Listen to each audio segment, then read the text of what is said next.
বয়স মাত্র ১২ বছর, অথচ তার ওজন ৮০ কেজিরও বেশি। এর চেয়েও বিস্ময়কর বিষয় হলো দিনে প্রায় ৩৫ থেকে ৪০ লিটার পানি পান করে নওগাঁর সোহাগী। তার জীবন আটকে গেছে এক অদ্ভুত শারীরিক সমস্যার কাছে।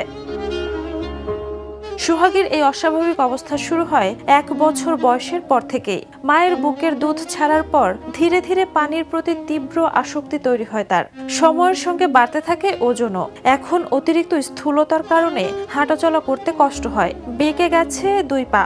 স্কুলে যাওয়া, বন্ধুদের সঙ্গে খেলা কিংবা স্বাভাবিক জীবন সবই যেন তার কাছে অধরা।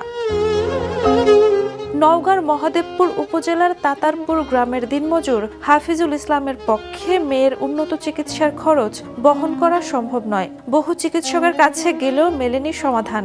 মেয়ের কষ্ট দেখে প্রতিদিনই অসহায় বোধ করেন মা হাসিনা বেগম। তবে আশার খবরও আছে। জেলা সিভিল সার্জন জানিয়েছেন, সোহাগীর শরীরে হরমোনজনিত সমস্যা বা অন্য কোনো জটিল রোগ থাকতে পারে। তাকে সরকারি হাসপাতালে নিয়ে এলে বিনামূল্যে পরীক্ষা নিরীক্ষা ও চিকিৎসার ব্যবস্থা করা হবে। এখন সোহাগীর পরিবার ও স্থানীয়দের একটাই প্রার্থনা, সঠিক চিকিৎসা পেয়ে ছোট্ট মেয়েটি আবার স্বাভাবিক জীবনে ফিরুক। Desk report, the news.